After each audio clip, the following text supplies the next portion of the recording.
네, 시청자 여러분 안녕하십니까. 오늘은 매달 한 번씩 진행되는 충북 정치발전연구소 시간으로 함께하도록 하겠습니다. 자, 충북 정치발전연구소, 평소 충북 정치발전의 뜻을 두고 계신 분들을 모시고 평소의 신념과 소신, 또 정책 등을 함께 들어보면서 대안까지 모색해보는 시간입니다. 자, 오늘 함께해 주실 세 분을 여러분께 소개해드리죠. 먼저 세원대학교 경영학부 신용환 교수님 모셨습니다. 네, 안녕하세요. 신용환입니다. 네, 반갑습니다. 자, 제 오른쪽으로 김형근 전 한국가스안전공사 사장 나오셨네요. 도민 여러분 안녕하십니까? 네, 반갑습니다. 마지막으로 이창록 민생당 충북도당 위원장 나오셨습니다. 예, 반갑습니다. 네.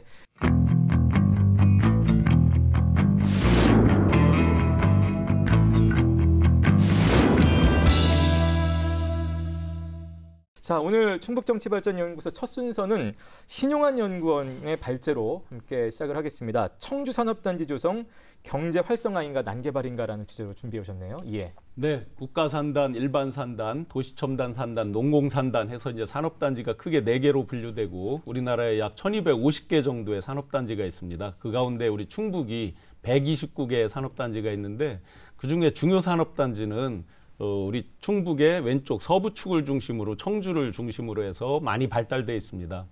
청주에는 지금 10개 산업단지가 이미 조성돼서 풀 가동 중에 있고요.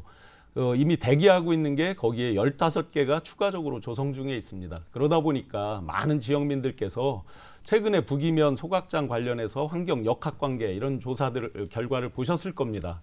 그래서 이게 환경에 과연 어떤 영향이 있는 거냐, 또 한쪽에서는 지역경제 발전에 필수적인 거 아니냐, 일부 서로 환경과 상충되는 면이 있더라도 지역민의 삶과 소득 증대 이런 것들을 위해서 해야 되는 것 아니냐. 네. 또 다른 한쪽에서는 산업단지 관리공단이나 이런 것들이 많이 이제 산업단지가 생기면서 퇴직 공무원들의 어떤 나중에 전관예우 이런 것들의 역할만 하는 거 아니냐, 특정 집단의 이익을 대변하는 거 아니냐, 네. 이런 비판까지 다양하게 있습니다. 그래서 오늘은 저는 우리 지역에 필수적으로 발달하는 데 기여하고 있는 산업단지, 과연 이 산업단지의 개발이 경제에 미치는 영향, 그리고 지역민의 삶, 환경 등에 미치는 영향에 대해서 함께 토론하고 싶습니다. 네. 자, 이 발제 주제에 대해서 다른 두 연구원은 어떻게 생각하시나요? 예. 예, 그 청주 산업단지 문제 제기 좋은 그 주제인 것 같습니다. 시의적절하고요. 청주 산업단지에 특히 청주 산단에 초점을 맞추어서 의의와 함께 문제 제기도 해주셨는데요. 우선 산업단지 일반적으로 의의가 크죠. 청주도 마찬가지입니다. 청주 산단은 청주의 성장 발판이 되겠죠. 그리고 따라서 당연히 일자리 창출을 통해서 지역민들의 경제 활성화에도 도움이 되겠고, 그리고 자꾸 지방이 피폐화되고 소멸되어가는 이런 상황에서 버팀목 역할도 하겠죠. 그리고 국가 균형 발전의 의미도 갖고 있다고 하겠습니다. 그래서 저는 산업단지에 대해서 기본적으로 그 의의를 인정하고 긍정적으로 봅니다. 그럼에도 불구하고 지금 말씀하셨듯이 문제점으로 인식될 수 있는 소지도 있다. 뭐냐면은 산단이 경제 활성화에 도움이 되려면은 산단의 성격을 분명히 하고 산단을 조성할 때에 그 기대 효과 그리고 자격 요건 이런 것들을 명시해야 되는데 그러지 않고 뭉뚱그려서 산단을 모집하고 받으니까요. 이 경제 활성화하고는 좀 거리가 있을 수 있는 것이죠. 이런 점은 행정 운영상의 문제로 항상 유념을 해야 되리라고 봅니다. 집단의 이익, 그것도 뭐 그런 의도가 있겠습니까? 예, 지자체에서 하는 일인데요. 민선단체장이 하는 일인데 그렇지는 않겠습니다만은, 그러나 말씀하셨듯이 우리 산단을 보면은 총 25개 중에서 민간 개발이 10개, 그리고 민관 공동이 2개 해서 민간이 주도하는 곳이 12개나 된단 말이죠. 그들이 어마어마한 막대한 이익을 얻을 수 있어요. 또 거기에 퇴직 공무원들이 임원이나 주요 간부로 일하기도 합니다. 만약에 산단이 잘못 간다면, 실패한다면 그들의 이익이 관철되는 결과가 오겠죠. 의도는 아니겠지만 그것도 역시 말씀하셨듯이 주의를 기울여야 될 사안이라고 봅니다. 예. 이창록 연구원은 일단 어떻게 생각하시나요? 예, 무분별한 산업단지, 산단의 개발은 기업에 많은 악영향을 미칠 수 있다는 점에서 굉장히 견고하고 충실한 계획이 있어야 합니다. 묻지마식 산단 개발은 지금 현재 우리 충북 현재에서도 지금 현재 기존에 있던 산업단지에서도 지금 비어있는 공간이 지금 많이 있고요. 그 공간을 어떻게 해결할지에 대한 그런 방안도 없이 그냥 무조건 또 새로운 그 지역으로 외곽으로 해가지고 개발을 해 나간다면 정말 대책 없는 계획이 될 것이고 나중에 시간이 지나서 우리 충북 지역에서 다시 이 부분에 대해서 이제 재고를 하고 생각을 했을 때 정말 체계적인 계획을 짜지 않았을 때 나오는 그 후에 많은 피해들 그리고 경제적 손실들 그런 것들을 좀 따져야 할 것이고 그리고 지금 이 전체적인 그 충북 발전에 대한 중장기적인 계획에 의한 그런 그 전체적인 프로젝트에 의해서 이런 산업단지가 개발되어야 한다고 생각합니다. 예, 두 분 의견 들으셨는데 이제 문제점을 인식은 하시지만 거기에 대해서 그렇게 크게 고려하지 않는 의견도 있었고 합니다. 어떻게 더 발제의 내용? 네, 저 개인은 제가 이제 실물 기업인 현장에서 15년 CEO로 뛰어본 경험으로 산업단지는 필수적이라고 생각을 합니다. 결론적으로 입장을 보면. 그러나 이제 시대적으로 그 장점과 단점에 대해서 장점은 더 살리고 단점에 대해서는 보완하면서 조화를 이루는 새로운 산업단지 개념이 도입돼야 된다라고 생각하고 있습니다. 대표적으로 장점으로 보면 우리 충북이 지금 이 코로나 와중에도 산업 생산 수출에 있어서 증가율이 전국 2위를 기록했습니다. 그거에 가장 지대하게 공헌하는 것은 테마별로 2차 전지, 바이오, 반도체 이렇게 이제 세 개의 특화 품목들이 충북 서부 지역, 특히 청주 흥덕구를 중심으로 발달돼 있는 산업단지 등을 중심으로 해서 굉장히 수출에 기여하고 있고 충북의 고용률, 실업률 전국에서 그래도 가장 실업률이 낮고 고용률이 좋은 편에 속합니다. 고용들도 전국 2위 수준에 있고 하다 보니까요. 이런 이제 좋은 장점이 있는가 하면 최근에 이제 단점으로 보면 환경부에서 역학 평가를 했었죠. 소각장에 대한 거, 다이옥신, 카드뮴. 그런데 이제 직접적인 인과관계는 밝히기가 어려웠다 해서 이제 약간 세모포의 결론을 내렸는데 이게 직접적인 인간관계는 증명이 안 되더라도 아마 지역 주민들에게 일반적으로 영향을 미쳤다라는 것은 카드뮴 농도라든지 이런 걸로 거의 대부분이 그렇게 생각을 하고 있기 때문에 지속적으로 민, 관, 그다음에 산, 학 다 협력해서 그런 환경오염 배출 물질이나 이런 것들을 낮추는 노력들을 같이 해야 된다고 보고요. 궁극적으로는 이제 판교 모델이나 이런 것들처럼 환경오염 이런 걸 덜 배출하면서 우수 인재들이 모여서 미래 첨단 산업으로 가는 그런 부분까지 같이 미래 설계를 해야 된다라고 생각하고 있습니다. 네, 덧붙이실 추가 의견 있으신가요? 예, 저는 청주 산단에 대해서 그 의의를 인정하고 의미 크다. 긍정적으로 기본적으로 보면서도 있을 수 있는 문제점에 대해서 날카롭게 정확하게 지적하면서 이제 고쳐 나가자고 하는 것이죠. 우리 신용환 연구원의 기조가 이러한 것인지 아니면은 산단의 지금 청주에서 조성하고 있는 산단의 행태에 대해서 전반적으로 부정적인지는 잘 모르겠어요. 만약에 후자라면은 그 좀 요인과 근거를 좀 더 말씀해 주시면 좋겠고요. 아니요. 좀 전에 말씀드렸듯이 저는 산업단지를 지금처럼 뭐 숫자로 몇 개로 다지고 이런 것들은 중요치 않지만 계속적으로 테마화하고 아까 이제 2차 전지나 반도체나 바이오나 이런 식으로 테마화하고 집적화하고 미래 첨단 산업 아까 이제 판교 모델 말씀드렸고 우리처럼 비슷하게 이제 공단으로 돼 있었던 시화라든지 서울의 이제 옛날 구로공단 지금 가산 디지털밸리라고 하는 이런 것들처럼 도시 첨단 산업단지 이런 것들로 많이 바꿔야 된다. 특히 이제 예를 들어 우리 청주의 흥덕구에 있는 구산단 같은 경우는 도시 재생까지 맞물려서 도시 첨단 산업단지 요즘 보면 옛날에 아파트형 공장이라고 했던 거 요즘 첨단 지식 산업센터들 이런 식으로 하면서 젊은이들의 고용 그리고 그에 맞물려서 지역의 산업 생산 그리고 소득, 소비 이런 기능이 같이 맞물리는 미래형 산단으로 바꿔야 된다 이렇게 생각하고 있습니다. 예. 자 어쨌든 두 분 의견은 뭐 문제점들을 고쳐 나가면서 발전시켜 나가야 된다는데 이제 방점이 같이 찍혀 있는 것 같은데요. 이창록 연구원은 어떻게 생각하시나요? 청주 테크노폴리스 같은 경우는 최근에 형성이 좀 돼서 그쪽에 이제 주거 단지가 형성이 되어 있습니다. 주거 단지와 근린생활 시설들이 같이 있는데 지금 규모로 봤을 때는 상당히 좀 그 작은 규모로 형성이 됐지만 이거를 좀 더 크게 활성화시켜서 이런 산단지와 그다음에 특선화된 단지 구성을 통해 가지고 조금 더 어떤 지역적이면서도 오창과 어떤 오창 같은 그런 핵심적인 어떤 그 특성화되어 있는 하나의 지구로 형성할 수 있는 그런 계획들도 이제 첨부하는 것도 괜찮을 거라고 생각이 들고요. 거기에서 이제 아까 말씀하셨던 특화된 것을 어떻게 이제 우리가 발굴해서 어떻게 거기다가 심어 넣느냐 이거에 대한 그런 과제들도 분명히 충분히 고민해야 될 것 같습니다. 네. 네. 큰 기류에서 세 분 다 좀 맥을 같이 하는 것 같은데요. 예, 마무리 발언 부탁드리겠습니다. 네, 산업단지가 이제 활성화되고 많이 유치하고 하는 것들, 유치 숫자 노력에 이제 매몰되다 보니까 예를 들어서 한 산단에 10개 미만의 기업이 입주한 것도 한 27% 되거든요. 특히 충북에 이제 농공산단이 한 40여 개 있는데 네. 입주율이 굉장히 낮습니다.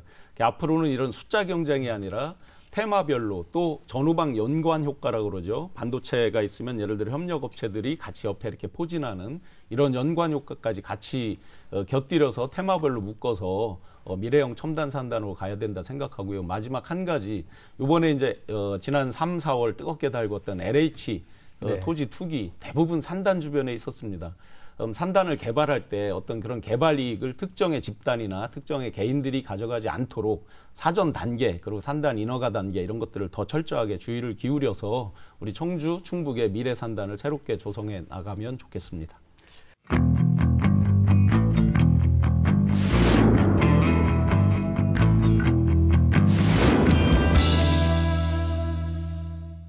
네, 자 저희는 계속해서 두 번째 내용으로 두 번째 발제로 가겠습니다. 이번에는 김형근 연구원께서 준비한 내용인데요. 지역 청년의 더 나은 삶, 소득 및 부채 대책이라는 주제의 내용입니다. 발제 부탁드립니다. 예, 지금 청년들은 3포 세대 많이 들으셨죠?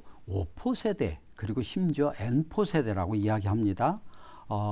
결혼, 그 다음에 출산, 그리고 연애 이런 걸 다 포기한 세대에서 출발해가지고 모든 것이 다 어려워졌다. 심지어 봉쇄 세대라고 합니다. 일자리, 주거, 소득 및 부채 이런 것들을 포함해서 코로나까지 맞아가지고 모든 것들이 다 어려워진, 다 포위되어 있는 듯한 에워싸여져 있는 봉쇄 세대라고까지도 불리어집니다. 이렇게 어렵죠. 거기에 더해서 지역의 청년들은 더 어려운데요. 충북 청년들의 자살률이 전국에서 4번째로 많습니다. 그리고 주거 빈곤율 역시 5번째로 높은 편입니다. 이런 상황에서 우리가 우리의 자녀들이요, 또 미래의 희망인 이 청년들의 어려움, 고통 이런 것들을 함께 헤아리면서 대안을 찾는 것은 매우 중요하죠. 저는 오늘 이 자리에서 그중에서도 주제가 방대하기 때문에 소득 향상과 부채 대책에 대해서 이야기를 좀 풀어보려고 하는데요. 네. 우리 지역 청년들의 부채가 지난 4년간 약 42%가 증가했습니다. 그리고 대출 잔액이 평균 4천만 원 정도 된다고 합니다. 또 이 소득에 비해서 생활비 비중이 높기 때문에 청년들이 결혼하고 출산하고 이렇게 생활을 꾸려가는 그런 준비 단계인데 이런 선순환이 이루어지지 않는 것이죠. 따라서 우선 오늘은 소득과 부채의 문제를 돌아보려고 하는데요. 청주시의 관련 정책을 좀 보았어요. 좋은 점 있습니다. 청년 정책 담당관 과장급으로 있고요. 또 청년정책위원회 이렇게 체계가 잘 갖춰져 있어요. 그리고 그 기본 조례도 있고 청년 네. 기본 계획, 5개년 계획도 잘 갖춰져 있어요. 그럼에도 불구하고 총 71개 사업에 1936억의 예산이 책정되어 있는 청년 정책에서 이 소득과 부채 문제의 대책을 본다면은 우선 이 대책에서 이 장학금 대출, 그 학자금 대출 이자 지원, 그 다음에 장학금 지원, 그리고 이런 부분 이외에는 특별한 것들이 눈에 안 띈다고 하는 것이죠. 네. 얼마나 우리가 많이 보았어요. 또 동계 학예의 아르바이트, 일자리 이런 많이 들은 것이죠. 너무 연례적이고요. 이 코로나 비상 상황을 반영하지 못하고 있다. 이런 문제를 지적할 수 있겠고, 예. 그 다음에 청년 희망 키움 통장이라고 있습니다. 그리고 청년 저축계좌 사업도 있는데 이건 모두 내용은 좋지만 이 대상자가 이 청년들에게 월 50만 원, 월 30만 원씩 3년간 지원해 주는 것인데 내용은 좋지만 그 대상자가 기초생활수급자나 또는 차상위 계층 중에 하위 소득 청년에 국한돼 있어요. 대상자가 각각 100명 정도 내외입니다. 너무 좁다는 거죠. 대상자가 좁다. 이 소득과 부채 예산이 전체 청년 예산 중에 0.7%밖에 안 된다. 예. 이러한 문제가 발견되고 있습니다. 네. 자, 청년들을 위한 소득, 부채 대책 사실 있는데 들어보면 별거 없다. 지금 이제 대안을 좀 찾아야 되겠다라는 발제 내용인데 두 분 어떻게 생각하시나요? 예. 네, 정부의 청년 정책 책임자였던 저로서 M4 세대까지 가는 이 현실에 대해서 정말 마음 아프고 무겁게 생각하고 있습니다. 우리 충북 청년들, 충북 내에서 청년이 차지하는 비중이 26%입니다. 여기서 이제 청년이라 그러면 고용을 기준으로 했을 때는 29세까지, 그리고 지금 이제 연구원님께서 말씀하셨던 각종 정책 수혜에 대해서는 39세까지를 주로 대상으로 하고 있어서 청년에 대한 기준이 혼재되어 있긴 합니다만, 전체적으로 우리 청주, 충북 같은 경우는 고용률이나 실업률 이런 객관적 외부적 지표들은 상대적으로 전국에서 가장 좋은 편입니다. 예를 들어 청년 고용률이 충북이 1위입니다. 그런데 아까 말씀하셨듯이 그런데 왜 자살률이 높고 이렇게 되느냐. 이런 거에서 우선 청년 정책에 관해서 이 짧은 시간에 강론을 다 말씀드릴 수는 없고 총론적으로 한번 보면 정책이 너무나 이 부처별로 부서별로 산재되어 있습니다. 그게 통합적으로 이제 청년 정책 조정관께서 이제 취합해서 조정을 할 텐데 예. 그렇게 다 하기에는 너무나 예를 들어 취업, 창업, 고용, 복지, 교육 이런 것들이 다 산재되어 있기 때문에 이런 것들에 대해서 좀 더 통합적인 노력이 필요하다는 것 하고요. 그다음에 어떤 시혜자로서 수혜자로서 불쌍하니까 우리가 청년을 도와야지라는 게 정책의 기본 방향이 되어 있는 것 같아서 굉장히 안타깝습니다. 뭐냐면 그들이 자주 자립할 수 있게 스스로 일어나서 미래를 설계하고 나갈 수 있게, 즉 인베스트, 투자로 가야 되는데 이게 불쌍하니까 우리가 도와줘야지. 그러면 이제 한 끼 빵 사 먹고 끝나고 이런 정책 위주로 돼 있는 것 같아서 너무나 아쉬움이 있고, 마지막으로 왜 청년들이 영혼까지 끌어다가 전부 주식과 코인으로 가느냐. 결국 출발해서 주택 문제 이런 것들이 많이 원인이 됐거든요. 아까 부채 문제로 우리가 좁혀가는데 부채 문제에 있어서 주된 제일 많은 비중을 차지하는 건 결국 주택 구입 이런 부분에서의 문제니까 특정해서 선택과 집중을 해서 더 도울 수 있는 쪽을 선택과 집중해 도와야 된다라고 생각을 합니다. 예, 이창록 연구원. 예. 예, 저는 그 현실적인 문제로 좀 말씀을 드리고 싶습니다. 지금 우리 청년들이 일자리가 지금 녹록하고 이게 좀 제대로 정착이 안 된 상황에서 카드를 사용을 합니다. 그러다 보니까 어떤 현금으로 쓰는 것보다는 좀 자제가 안 되고, 그러다 보니까 좀 그 돈에 대해서 이제 채무가 생기는 그런 상황들이 벌어지는데, 지금 IMF가 1997년도에 이제 발생이 됐는데, 그때 그 TV 광고를 보면은 제3 금융권에서 금융 광고를 많이 합니다. 근데 최근 몇 년 전부터 계속 보면 그런 광고들이 많거든요.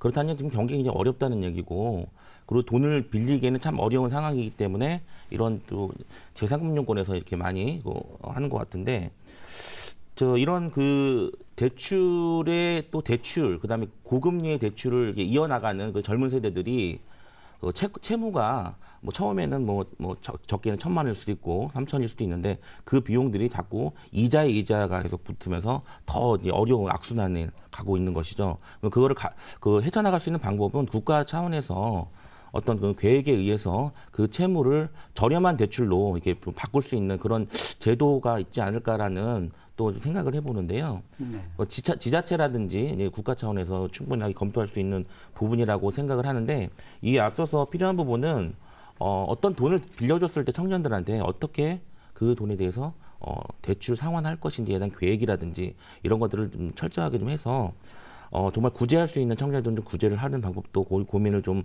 해봐야 할 것이고요. 그리고 또 더 나아가서는 그 청년에 대한 그 창업이라든지 아니면 새로운 취업에 대한 부분을 해외로도 한번 돌려보는 건 어떨까라는 또 제안을 한번 드려보고 싶습니다. 해외는 우리가 지금 보면 한류라는 열풍이 있고요. 그리고 또 우리 평균 교육 수준이 굉장히 높습니다. 그래서 정말 이 귀한 자식들이 뭐 해외 나간다는 걸 어렵게 생각할 수 있겠지만 그 해외에 나가서 또 새롭게 자기의 일을 또 할 수 있는 그런 기반을 국가 차원에서 마련하는 것도 좋은 제안이 아닐까라는 말씀 드려보고 있습니다. 네, 두 분은 뭐 대안도 조금 제안을 해주셨는데 아까 이제 실효성이 없는 지금 현재 대책에 대해서 결국 김영균 연구원이 생각하는 대안들은 어떤 것이 있는지 좀 더 알맹이를 가지고 이번에 추가 의견 부탁드리겠습니다. 예, 두 분이 이제 좀 뭐 약간 쟁점이 될 만한 이야기를 했는데요. 신용환 연구원께서 본인이 노력하고 노동하고 취업하고 뭐 이런 것들을 중시하는 그런 청년들에게 생산적 복지의 그런 의미가 있는 것 같아요. 생산적인 지원이 돼야 된다는 말씀을 했는데요.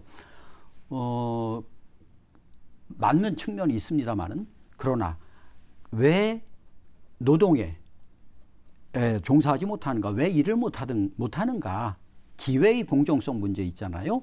이런 부분이 또 있거든요. 그래서 취업을 못하는 청년들은 따라서 지원 대상에서 뭐 제외되거나 또는 뭐 후순위에 밀린다고 했을 때에 그것이 과연 공정한 것인가? 지금 더더욱이 코로나 때문에 이 어려운 상황에서 이런 것들이 고려가 돼야 된다고 보고요. 이창록 연구원께서 채무, 부채 문제 좋은 말씀이시고 그건 좀 이따 또 말씀드리겠습니다만은 해외 취업 문제는 그 말씀하니까 뭐 누가 생각이 납니다. 예, 전 대통령께서 해외 취업 이야기했다가 그 당사자인 청년들에게 상당한 비난을 받은 그 기억이 떠올려지는데요. 그 부분은 우리가 국내에서의 청년의 취업 대책에 대한 충분한 그 제기, 실행, 청년들과 뜻을 같이 하면서 조심스럽게 논의해야 될 사안 아닌가 이런 생각이 듭니다. 제가 충청북도의 정책도 보았는데요. 충청북도에서 하는 것 중에 10만 원씩 매칭하는 행복 더하기 통장 사업이 있고요. 또 미취업 청년들에게 교통비를 지급하는 청년 교통 카드라는 제도가 있습니다. 이 부분의 경우에는 아까 청주시와 달리 전자는 소득 180만 원 이하 청년들이면 다 주고요. 교통카드는 미취업 청년들에게 다 주도록 돼 있어요. 뭐냐면은 대상자가 더 두텁다는 거죠. 좋다고 봅니다. 그리고 또 하나는 학자금 또는 생활비 대출을 받았는데 채무를 갚지 못하는 청년들에게 이자 지원뿐 아니라 채무에 대한 긴급 조정 또 긴급 융자 이런 제도까지 섬세하게 챙기고 있다고 하는 것을 발견할 수 있었어요. 이것은 뭐 좋은 점이라고 보고요. 그럼에도 불구하고 아직도 좀 그 인식의 문제, 답답함을 느끼는 것은 결혼 장려를 위해서 결혼 인식 개선이 필요하다고 해서 거기에 예산을 들인다든가 또 작은 결혼식을 하는 그 백상의 신혼부부에게 뭐 100만 원씩 지급한다든가 이런 부분은 결혼이 왜 안 되는가? 결혼율이 왜 저조한가? 그 마치 원인과 책임을 당사자 청년들에게 돌리는 듯한 그런 느낌이 있어서 좀 아쉬움도 갖게 되었습니다. 네, 그럼 김영균 연구원이 생각하는 대안은 결혼 또 출산율 이 부분은 우리 사회 총체적인 부분이죠. 우선은 그것은 사회 책임, 국가 책임이라고 하는 그런 인식이 매우 중요하다고 봅니다. 본인들의 인식의 문제가 아니고요. 하기 싫어서 하는 거 아니라는 이런 판단이 중요하다고 보고 따라서 소득 문제, 육아 문제, 돌봄 문제 특히 이런 부분에 대한 아주 집중적인 대책이 필요한 사안이라고 봅니다. 그러니까 대책 필요에 대한 지금 얘기만 계속 해주셨는데 추가 의견 짧게 좀 듣고 마무리하도록 하겠습니다. 좀 전에 김 연구원님께서 말씀해 주신 대로 제가 청주시나 충북도에 강조드리고 싶은 것은 근본 가치, 철학, 기준에 대한 문제입니다. 청년을 바라보고 정책을 수립하는 관점, 기준. 그게 물고기를 줄 거냐, 물고기 잡는 법을 줄 거냐에 대한 말씀이고요. 그래서 물고기 잡는 법, 성장 사다리를 만드는 정책이 중요하다는 거고 당연히 거기서 비껴나 있는 사각지대에 대한 청년들, 예를 들어 청년 수당, 저는 당연히 찬성을 했습니다. 강원도도 약 160억 이상을 청년 수당을 책정하고 있는데 우리 충북에서 그런 부분들도 지지부진한 것들이 있어서 당연히 동의를 합니다. 큰 틀에서 한 번 더 말씀드리면 생애 주기적 관점에서 청년에 대한 정책을 만들어야 된다. 연애, 결혼, 출산, 취업, 그리고 쭉 같이 이제 육아까지 생애 주기 전체적으로 청년 문제를 같이 고민해줘야 성장 사다리가 만들어질 거라고 보고요. 코로나 특수성을 반드시 고려해달라. 왜냐하면 지금 청소년 알바를 한 사람들이 40%로 떨어졌습니다. 청년 취업률이 전체 취업률은 69%지만 청년은 42%입니다.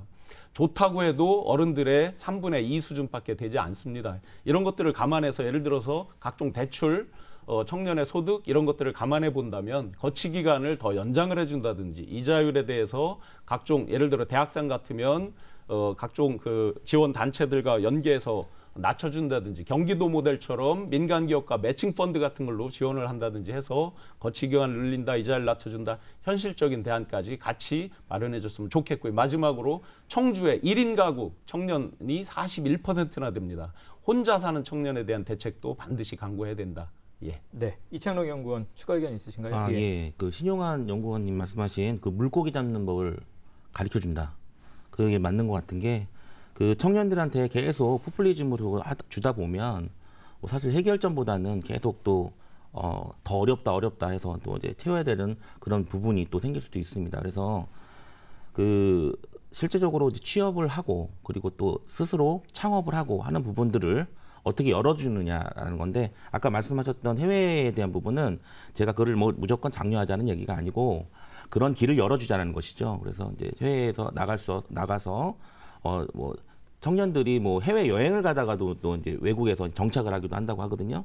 그러니까 외국에 나갈 수 있는 기회를 열어주자, 열어는 걸 통해서 세계적으로 눈을 뜰 수 있는 그런 청년들의 기회를 주자 이런 말씀을 드렸던 것이고 그리고 또 제가 이제 앞에 이제 다음에 말씀드릴 발제에서는 그 농가기본소득제라는 것이 있는데 거기에서도 스마트팜이라는 부분이 있습니다. 젊은 청년들이 농가에 들어가서 정말 농가 기본 소득을 받으면서 열심히 땀 흘리면서 일하면서 새로운 미래를 만들어 나갈 수 있는 그런 부분들도 충분히 그 고려해 볼 수 있는 문제라고 생각합니다. 네. 예.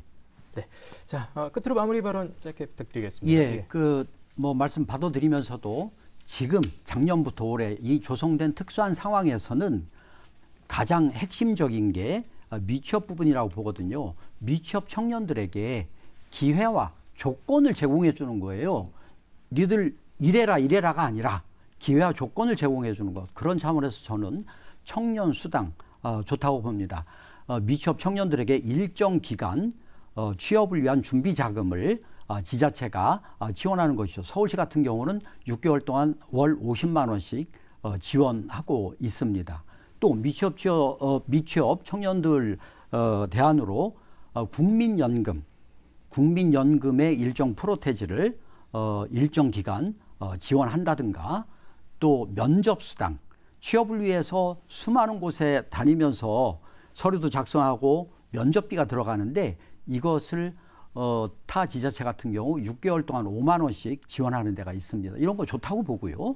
또 취업한 청년들에게 우리 지역 내에 중소기업 또 그 소상공인 이쪽 업체에 취업한 청년들에게 월급여 270만 원 이하의 청년들에게는 10만 원씩 약 3년간 그 복지 포인트를 제공함으로 해서 그 저소득에 도움이 되도록 하고 또 특히 우리 지역의 중소기업에서 일하는 것에 대한 자긍심 또는 희망을 갖도록 하는 것도 좋은 일이겠다. 이렇게 저는 청년 정책의 기본 방향은 보편적이어야 된다고 하는 거예요. 대상층이 더 넓어야 된다. 점차적으로.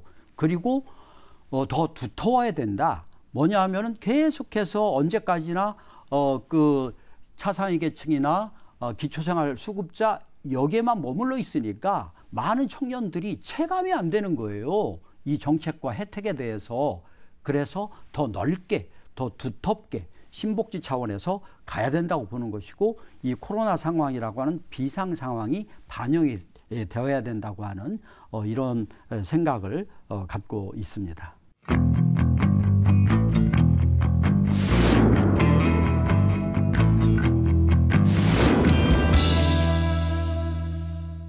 저희는 계속해서 세 번째 주제로 넘어가도록 하겠습니다. 아까 잠시 언급이 됐습니다만 이창록 연구원의 농가 기본소득제 법제화라는 주제로 내용 들어보겠습니다. 예. 예, 농가 기본소득제, 농민 기본소득제라고도 말하는데요. 그 시대적 흐름에 있습니다. 우리나라는 아직 그 농민수당, 농어민수당이라는 진행을 하고 있는데 농민수당과 농민 그 소득수당은 전혀 다릅니다. 여기 제가 표를 좀 준비했는데요. 간단하게 보시면 네. 농민수당과 농민 기본소득이 차이가 있습니다. 농민수당은 지자체에서 지급을 하는 거고 현재 농촌의 공익에 대한 부분과 그 증진에 대한 거에 대한 대가 지급입니다. 그래서 보통 지급 방식에 대해서는 이제 지역 화폐로 해가지고 지급을 보통 많이 하고 편이고요. 농가를 기본으로 수당을 지급합니다. 그리고 농민 기본소득은 농가 기본소득이라고 말하는데 공익적인 그 기능으로 증진을 하는 것이고 기본권과 자유권에 대한 보장입니다. 그래서 뭐 보편적으로 어떤 기간이 딱 정한 바 없이 개별적이고 정기적이고 이렇게 해가지고 직접적으로 현금으로 지급을 합니다. 그래서 이런 차이가 있는데요. 농촌의 그 고령화와 소멸화로 대한민국은 정말 어려움에 그 봉착되어 있습니다. 이거는 전 세계적인 문제이기도 한데요. 유럽이나 미국, 캐나다, 그리고 스위스, 노르웨이, 뭐 아니면 덴마크, 중국, 일본에까지 굉장히 어려운 문제로 지금 이거를 공익적 차원에서 접근하고 있는데요.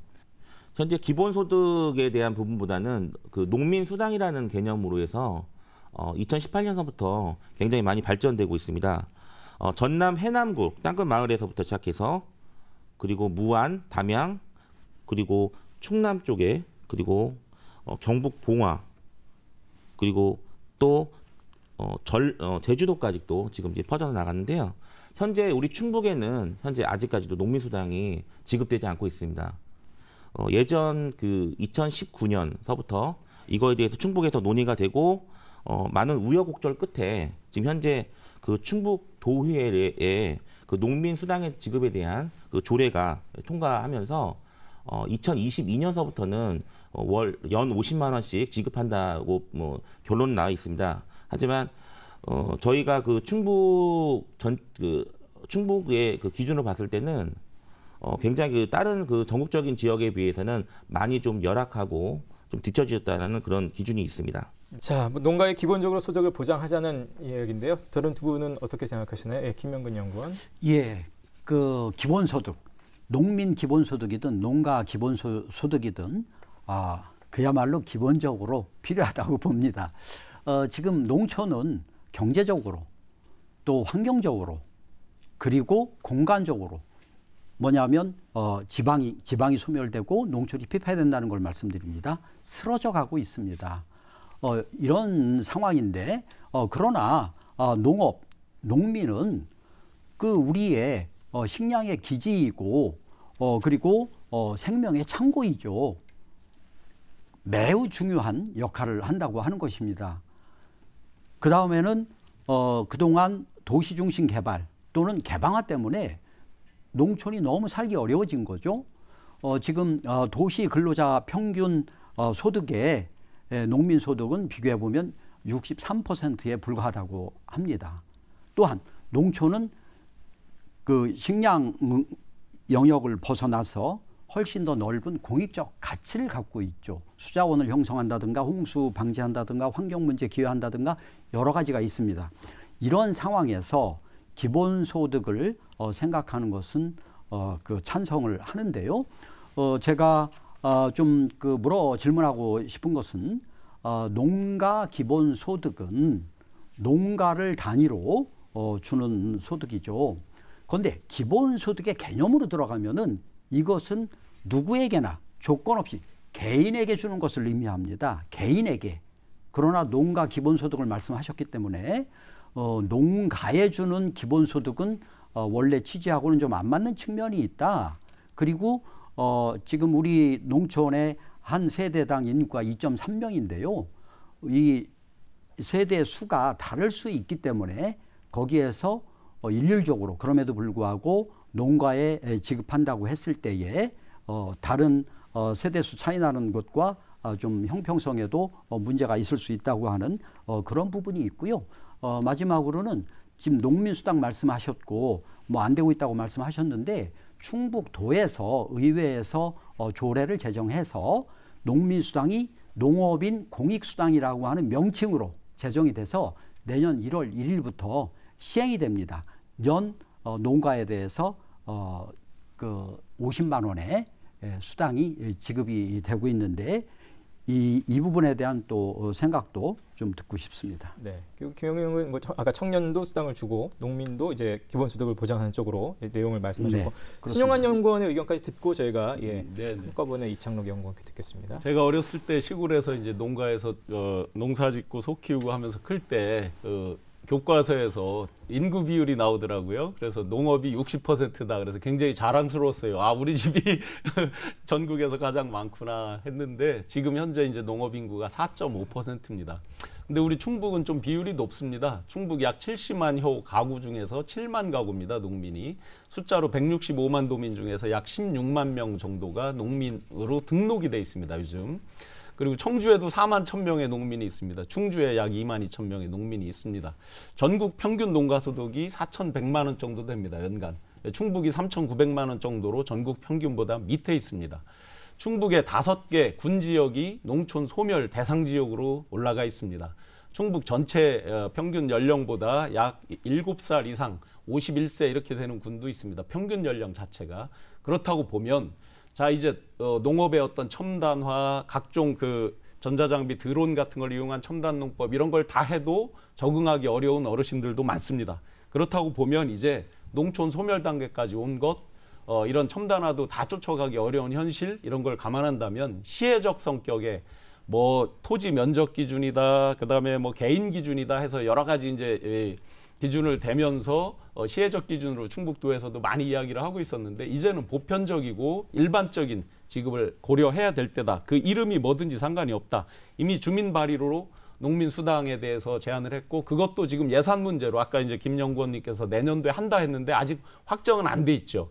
그 일부 군들이 5개 군이 예산 문제로 6대 4냐 5대 5냐로 지금 팽팽하게 갈려서 이제 보건복지부에서 최종 결정을 하게 되는데 이런 것들 잘 통과돼서 전체적으로 이제 시혜적인 게 아니라 어떤 보편적이고 일반적인 농민 수당으로 들어가야 될 때라고 생각합니다. 네, 두 분 의견에 대해서 이창록 연구원 덧붙여 주시죠. 그 농가의 농업 인구는 계속 줄어가고 있습니다.